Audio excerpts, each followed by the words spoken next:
उत्तराखंड में टूटी परंपराओं की जंजीर, रूढ़ियों की बेड़ियों को तोड़ बेटियों ने खींची नई लकीर।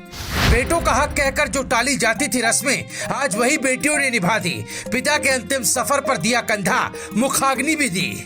उत्तराखंड के पिथौरागढ़ में एक अनोखी मिसाल कायम हुई, जिसने सदियों पुरानी रूढ़िवादी परंपराओं को झकझोर कर रख दिया।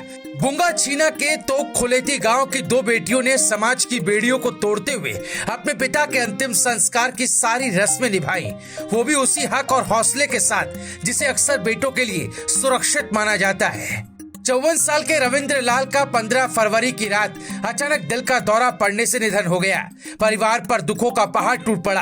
पीछे पत्नी, दो बेटियां प्रियंका और एकता और एक बेटा सचिन रह गए। लेकिन सचिन आईटीबीपी में अरुणाचल बॉर्डर पर तैनात थे और घर आने में 3 दिन का समय लग रहा था। इधर पिता का अंतिम संस्कार इंतजार नहीं कर सकता था। ऐसे में बेटियों ने आगे बढ़कर वो जिम्मेदारी संभाली जो अक्सर बेटों के कंधों पर रखी जाती है। प्रियंका और एकता ने न सिर्फ पिता की अर्थी को कंधा दिया, बल्कि अंतिम यात्रा का नेतृत्व करते हुए रामगंगा और कोकिला नदी के संगम घाट पर मुखाग्नि भी दी। आंखों में आंसू थे, दिल भारी था, लेकिन हौसला अडिग था। जब उन्होंने चिता को अग्नि दी तो वहां मौजूद हर कोई भावुक हो उठा। किसी ने कहा ये परंपरा से परे कर्तव्य की जीत है, तो कोई बोला इन बेटियों ने दिखा दिया कि संस्कार भावनाओं से निभाए जाते हैं, न कि लिंग के आधार पर। बेटियों के साहसिक कदम से पूरे गांव में चर्चा का माहौल बन गया।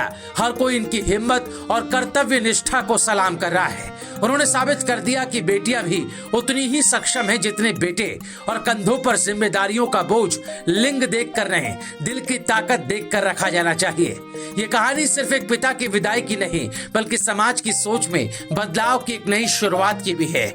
इस बारे में आपकी राय क्या है? कमेंट कर हमें जरूर बताएं। देखते रहे राय शुमारे।